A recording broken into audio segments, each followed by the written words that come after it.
গরিব ঘরের রাজপুত্র নাটকের ২২ নং এপিসোডে মেঘলা কি পারবে অনিককে মিথ্যে মামলায় আসামি করে আদালতের কাঠগড়ায় দাঁড় করাতে, নাকি অনিক এটা প্রমাণ করে দিবে যে সমস্ত কিছুর পিছনে তার কোনো হাতই ছিল না?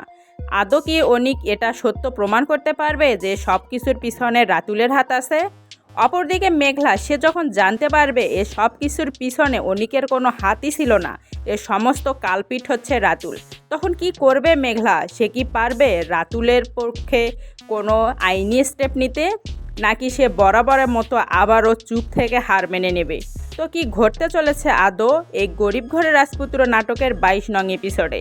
সে বিষয়ে সমস্ত আপডেট আপনারা জানতে পারবেন যদি আজকের এই ভিডিওটি শেষ পর্যন্ত দেখেন, এবং আপনারা সেই সঙ্গে এও জানতে পারবেন কবে প্রচারিত হবে এই ২২ নং এপিসোডটি। তো কথা না বাড়িয়ে চলে যাচ্ছি গল্পের মূল পর্বে। মেঘলা যে অনিকের নামে মামলা করতে চাচ্ছে, মেঘলা কি আদৌ এটা প্রমাণ করতে পারবে ডিএনএ টেস্টের মাধ্যমে যে তার গর্ভের এই সন্তানের বাবা অনিক? কারণ রীতিমতো মেঘলা যখনই মামলা করতে যাবে তখনই আইনি স্টেপের মাধ্যমে মেঘলাকে ডিএনএ টেস্ট করাতে বলবে।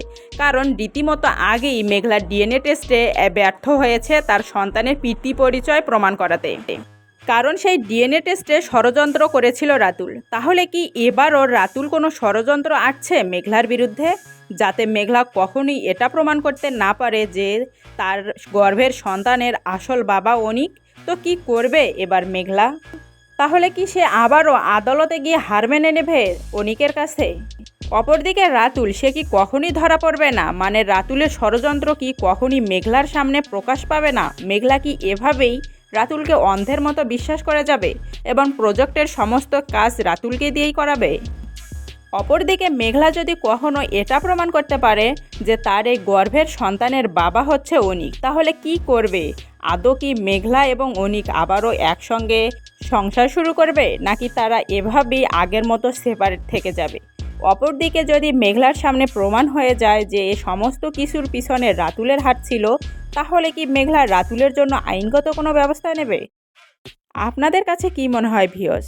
অবশ্যই কমেন্ট বক্সে কমেন্ট করে জানাবেন, এবং সেই সঙ্গে কারা কারা দেখতে চান যে পিতৃ পরিচয় আসল হয়ে যেন আবারও মেঘলা এবং অনিক একসঙ্গে সংসার জীবন শুরু করতে পারে, এমন দৃশ্য কারা কারা দেখতে চান অবশ্যই কমেন্ট করে জানাবেন।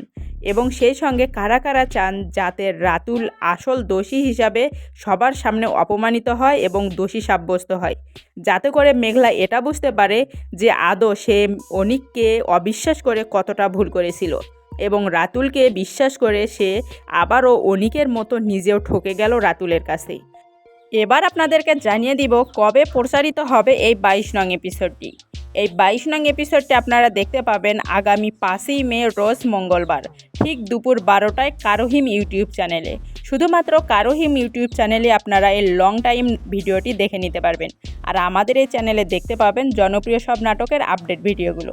তো ভিডিওটি ভালো লাগলে অবশ্যই লাইক কমেন্ট শেয়ার করে পাশে থাকবেন, এবং চ্যানেলটি সাবস্ক্রাইব করে আপনাদের পাশে থাকার সুযোগ করে দেবেন।